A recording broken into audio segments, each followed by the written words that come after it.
यानंतर बघूयात मोठ्या बातम्या।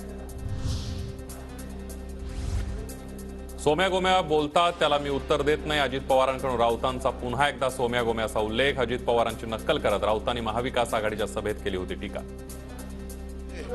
उद्या सोम्या गोम्यांनी बोललेलं उत्तर मी देत नाही। उद्या सोम्या गोम्यांनी बोललेलं उत्तर मी देत नाही।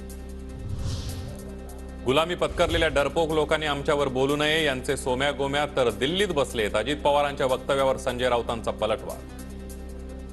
ते सोम्या आणि गोम्या दिल्लीत आहेत, ज्याने गुलामी पत्करलेली आहे किंवा जे डरपोक आहेत त्याने आमच्यावर बोलूच नाही आणि याच्यापेक्षा मला जास्त बोलण्याची गरज नाही। नववर्षात वाचाळवीरांना सद्बुद्धी यावी हीच प्रार्थना। शुभेच्छा देताना राजकीय नेत्यांना फडणवीस यांचा खोचक टोला। माझ्याकडे पुरावे आहेत, जयंत पाटील छातीवर हात ठेवून खरं बोला, संजय शिरसाट यांचा हल्लाबोल।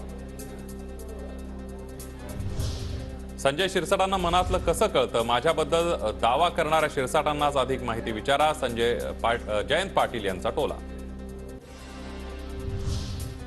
सरकारकडून आम्हाला उद्या बैठकीचं निमंत्रण, पण मी मुंबईमध्ये बैठकीला जाणार नाही, जरांगे पाटलांची माहिती। वाहन अडवल्यास मंत्र्यांच्या घरासमोर वेढा देण्याचाही इशारा। जर अडवलंच तर आम्ही तर जाहीर भूमिका केली।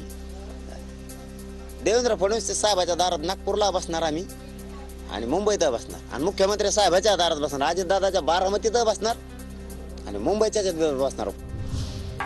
1 सप्टेंबरचा अंतरवाली सराटीतील लाठीचार्ज आठवला की अंगावर शहारे येतात। सरकारनं अशी चूक पुन्हा करू नये, मनोज जरांगे पाटलांचा सरकारला इशारा वजा सल्ला। आलं ना तर मन कुठं सुन्न होऊन जातं। भयान ते दृश्य होतं समोरचं, ते धूर, त्या गोळ्या, तो होणारा आवाज, ती घटना निघाली की सरकारचं तोंडही नाही बघावं असं वाटतं। आमच्या ताटातलं हिसकावू नका, हे केंद्राला ठामपणे सांगा। कोकणातल्या पाणबुडी प्रकल्पावर अमोल कोल्हेंचा राज्य सरकारवर निशाणा।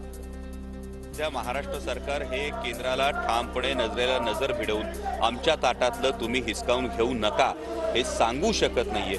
ही सांगण्याची त्यांची परिस्थिती सध्या दिसत नाहीये, हे महाराष्ट्रासाठी दुर्दैवी। प्रकल्प बाहेर कसे जातील, आम्ही आज राज्य चालवतोय का? पाणबुडी प्रकल्प राज्याबाहेर गेला नाही, अजित पवारांची विरोधकांवर टीका। निवडणुकांच्या दृष्टीने तरुणांच्या मनात रोष निर्माण करण्याचा प्रयत्न असल्याचाही विरोधकांवर आरोप। बाहेर चालले, प्रोजेक्ट बाहेर चालले, असं कसं होईल? मुख्यमंत्री, उपमुख्यमंत्री दोन्ही आणि मंत्रिमंडळातले सहकारी हे काही गप्प बसतील का? आम्ही काय आज राज्य करतोय का? आम्हाला राज्य चालवण्याचा काही अनुभव नाही का?